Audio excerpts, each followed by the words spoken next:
Okay, let's jump right in. You've got limited time, limited budget, Google or social media. Where do you pour it for the best long-term traffic and growth? Yeah, this isn't about, splitting things 50-50. It's about being strategic, finding where you get the maximum return. Exactly, because most businesses, they're running on fumes, resource-wise.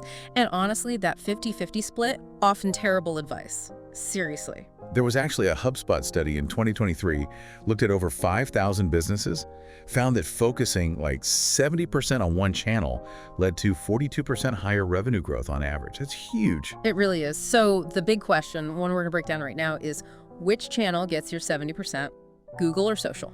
And by the end of this deep dive, you'll have a clear framework, a real game plan to figure that out for your specific situation. We're digging into the pros, the cons, the data, real-world examples. Think of it as your guide to making a smarter marketing bet. Now, let's be clear up front.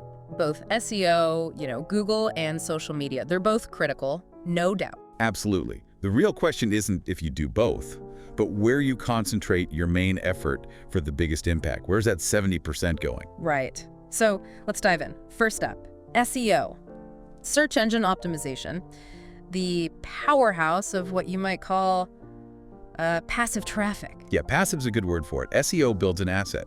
That content you create, it can keep bringing people in for years. RF's data, just from 2024, showed the average top-ranking Google page pulls traffic for over 3 years. 3 years. Compare that to social media. What's the lifespan there?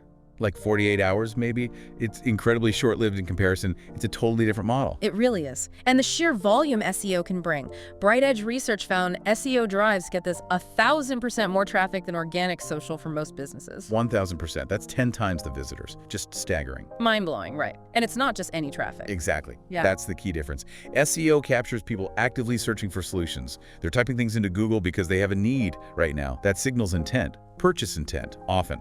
Yeah, think about it. Someone searching emergency plumber near me versus someone scrolling Instagram. Very different mindset. Totally different, and the data backs it up. A 2023 study from First Page Sage showed an average 2.4% conversion rate for SEO traffic. Organic social, only 0.7%. Wow, so nearly 3.5 times better conversion rate from search. That intent really matters. It absolutely does. Yeah. And like we said, this traffic has legs. SEO content delivers over the long haul. It's not a flash in the pan. We've seen this ourselves. We have an SEO guide, wrote it back in 2019, still gets over 12,000 visitors every single month. In 2025, we haven't touched it. That's incredible. How many visitors is that total? Over 5 years. It's like 720,000 visitors from one piece of content, one investment. See, that's the power. Building that passive stream of relevant visitors. It's an asset that appreciates. Okay, it sounds amazing. So what's the catch? There's always a catch, right? What's the downside with SEO? The main thing, the big asterisk, is time. SEO takes time to work. You don't just publish something and rank #1 tomorrow. Right, it's not instant gratification. Not at all. A SEMrush study suggests you're typically looking at maybe 6 to 8 months to see significant results. Rankings need to build, authority needs to grow. It's an investment upfront before the traffic really kicks in. So patience is key. SEO is the marathon, not the sprint. Needs that initial time investment. Precisely. It's like planting an oak tree, not a radish. Good analogy. Okay, so that's SEO. Powerful, long-lasting, high intent, but slow to start. Now, let's flip the coin. Social media. What are its unique strengths? Well, the biggest thing with social media is that direct connection you can build with your audience. You're not just relying on an algorithm to send people your way, you're actually talking to them, building relationships. It feels more personal, right? More direct. Exactly. And people respond to that.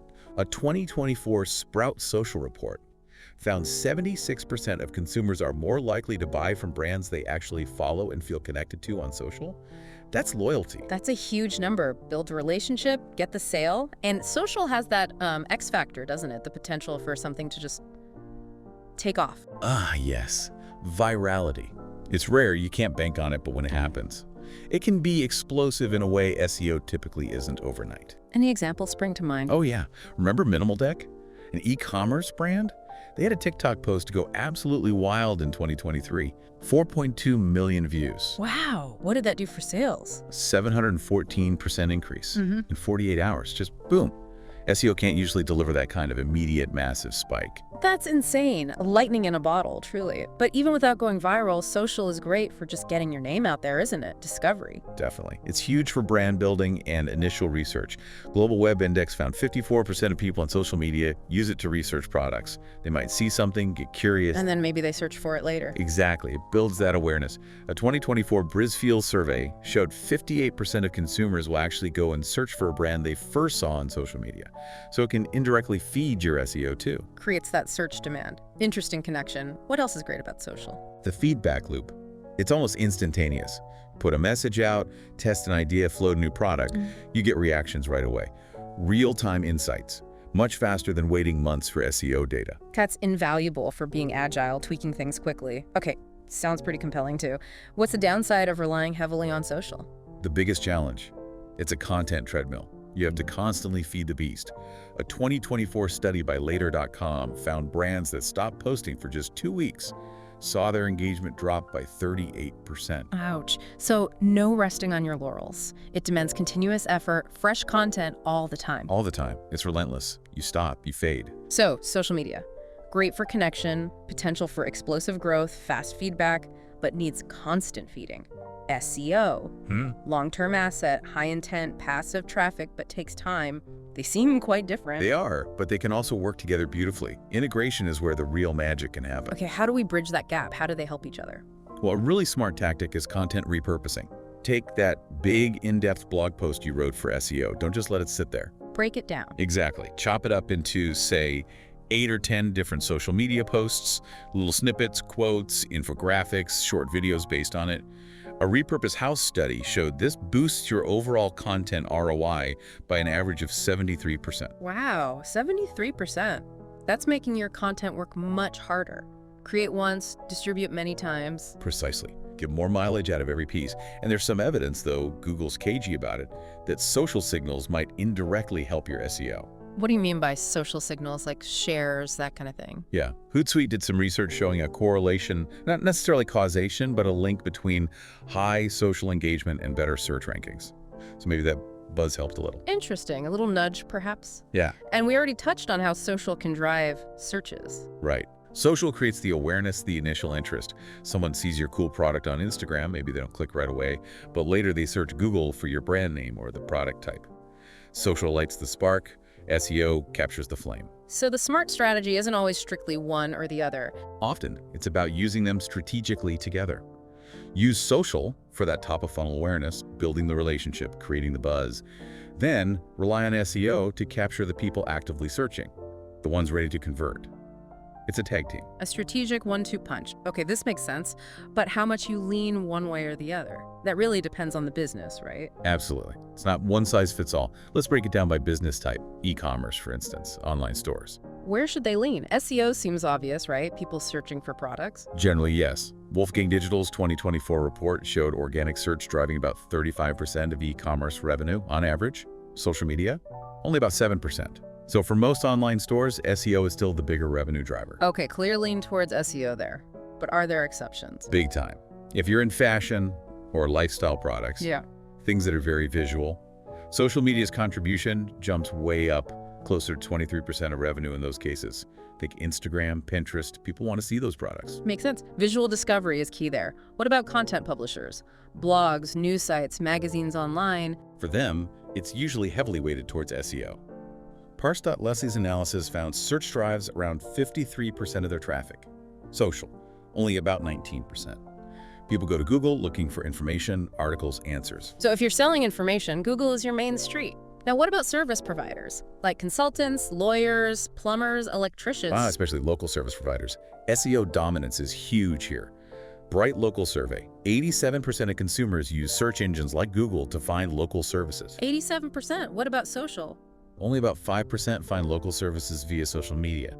Think about it. When your pipe bursts, you're Googling emergency plumber, not scrolling Facebook, right? Definitely not. You need help, NOW. So local services, heavy SEO focus. Okay, what about SaaS? Software as a service companies. This one feels less obvious. It can be surprising. OpenView's 2024 SaaS Benchmarks report found that enterprise SaaS companies with the strong social media presence actually had a 22% lower customer acquisition cost than those focused mainly on SEO. Really? Lower cost through social? How come? Especially for B2B SaaS.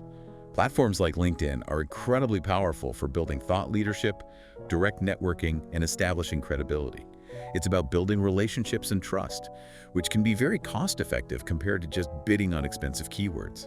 Fascinating. So for complex B2B sales, social can be a more efficient starting point. Okay, these benchmarks are super helpful. Let's maybe look at some specific companies, case studies. Yeah, let's make it concrete. Look at Beard Brand Mode's grooming. They started with an 80% focus on YouTube, building a huge audience, like 1.8 million subscribers, established massive authority there first. So social first, big time. Then what? Then, once they had that loyal base, they shifted more focus to SEO, creating in-depth content, guides, and their organic search traffic shot up 143% in just 12 months while keeping that social audience engaged. Smart sequence. Build the brand on social, then capture the resulting search demand. Who else? How about Backlinko, the SEO training site? The founder, Brian Dean, focused almost exclusively on SEO from the start. Just 1 or 2 massive, incredibly detailed SEO-optimized articles per month. Talk about practicing what you preach. Did it work? Did it ever? Grew to 500,000 monthly visitors purely through that deep SEO focus. Then he built his email list and only much later started layering in some social media. Pure SEO play initially. Wow. Complete opposite approach to Beard Brand, but clearly effective too. One more, maybe a mix. Gymshark, Oh, the fitness apparel giant, they took a more balanced approach, maybe like a 60-40 split, slightly leaning social. They built a massive influencer network on Instagram, huge visual presence. while also doing SEO. Exactly. While also developing SEO content around fitness topics, workouts, nutrition. That balanced blend helped them become a billion-dollar brand in under a decade. Social for buzz and visuals, SEO for the targeted searches. 3 different paths, all successful. Really shows there isn't one single answer. Okay, so if you're choosing your path, focusing your 70%, you need to know if it's working. How do you track success? What metrics matter? Crucial question. For SEO, you absolutely need to track your organic traffic growth. Is it going up? Obvious one, yeah. Your keyword rankings for your main target terms, are you moving up the ladder? Very important. Then, conversion rate from that organic traffic. Are those search visitors actually doing what you want them to do? Buying, signing up? Right, traffic alone isn't enough. And finally, your customer acquisition costs or CACs, specifically from organic search. How much does it cost you to get a customer via SEO? Tracking these is key. A Conductor study found businesses tracking these are 2.7 times more likely to see positive ROI. Could track those 4 for SEO health. What about the social side? What are the key metrics there? For social, you got to look past just likes and followers. Focus on engagement rate. Are people actually commenting, sharing, clicking, interacting meaningfully? Real interaction, not just vanity numbers. Got it. Click-through rate, or CTR, from your social posts to your website. Are people leaving the platform to check you out? Then, conversion rate from social traffic similar to SEO, are they converting once they land on your site? And the cost. Yep, cost per acquisition from social campaigns, especially if you're running paid ads. How much are you spending on social to get each customer? Makes sense. Measure what matters for each channel. But isn't it sometimes hard to tell which channel gets the credit? Someone might see a Facebook post, then Google you, then click an ad. You nailed it. That's the attribution challenge. It's messy. That Microsoft advertising study said the average customer journey involves 5.3 touch points. People bounce around. 5.3 touches. So last click attribution, just giving credit to the very last thing they clicked, is probably wrong most of the time. Very often, yes. It misses the bigger picture of how SEO and social might be working together earlier in the journey. So how do you get a clearer view? Is there a solution? The best approach is using multi-touch attribution models. You can set these up in Google Analytics or use more dedicated software. Gartner research shows companies using these advanced models get 15–30% more accurate ROI reporting. They try to give partial credit to each touch point along the way. Ah, okay. So looking at the whole journey, not just the finish line, that requires a bit more setup, but sounds worth it for accuracy. All right, quick pause here, folks. If you're finding this breakdown useful, you'll definitely want to check out the resources and tools we mentioned.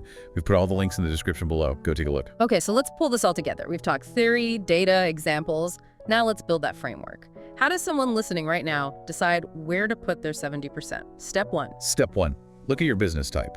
Use those benchmarks we discussed. E-com, content, service, sauce, that gives you a starting point. Good start. Step 2. Step 2, analyze your sales cycle lengths. Remember that McKinsey stat. Sales cycles over 30 days tend to get 66% more ROI from SEO. Longer cycle often means lean SEO. Great point. Step 3. Step 3, scope out the competition on both channels. How hard is it to rank for your keywords? Use SEMrush or Refs. How noisy is your niche on social? Use social listening tools. Where can you realistically make an impact? Don't swim upstream if you don't have to. Step 4. Step 4, be honest about your team's strengths. Are you naturally great storytellers and visual creators, social, or more analytical and technical, SEO? Play to your existing skills. Lean into what you're already good at. Makes sense. Step 5. Step 5, review your existing assets. Got a decent social following already, some good backlinks? Build on the momentum you have. Don't start from absolute zero if you don't need to. Leverage what you've got. Okay, and the final step, step 6. Step 6, set specific measurable goals for traffic and conversions for both channels. Then allocate your resources using that 70-30 principle or something similar as a guideline. Prioritize your primary channel, but don't completely ignore the secondary. Intentional allocation, that's the key. Depth over breadth. Exactly. So let's quickly run through how this might look. A local plumber. Probably like 80% SEO, 20% social. Focus on those near-me searches. Urgent need, Perch. Makes sense. A new, trendy fashion startup. Might be flipped, maybe 40% SEO, 60% social. Leverage Instagram, TikTok for visual discovery and brand building first. Okay. And that B2B software company may be a 6-month sales cycle. Could be 70% SEO, 30% social. Yeah. SEO for the long-term solution-focused keywords. Social, like LinkedIn, for thought leadership and relationship building during that long cycle. See? Tailored approach based on the framework. Okay, let's give people some concrete next steps. What should they do right now after listening? First, audit your current traffic sources. Where are people coming from today? Use Google Analytics. Get your baseline. Know your starting point. Good. Then? Second, run small tests. Write 3 to 5 SEO articles targeting key terms. Run a focused 2-week social campaign. See what gets traction, compare it to your goals. Dip a toe in. Test the waters. Smart. And the final action. Choose your primary channel based on this framework in your tests. Yeah. And then commit. Give it at least 6 months. Seriously. Marketing needs time to work. Don't bounce around every few weeks. Consistency and commitment. Yeah. Crucial. The goal isn't perfection, right? It's Strategic allocation. Using your limited resources wisely. Avoid spreading yourself too thin. Go deep on your chosen primary channel. That's how you win in the long run. depth over breadth. Love it. Okay, final thought to leave people with. Think about this core difference. Is your main goal right now to capture existing demand, people already searching for solutions, that's primarily SEO? Or is it to create new demand, build awareness, foster a community? That leans more social. Capture demand versus create demand, which aligns best with your growth stage and your long-term vision. That's a great focusing question. And to help you really nail this down, we've put together a decision-making calculator, walks you through these steps, has action items. The link is right there in the description. Check it out. Nice, and definitely grab that calculator. And let us know in the comments which way you're leaning, SEO focus or social focus. Share your stories. Thanks for diving deep with us today.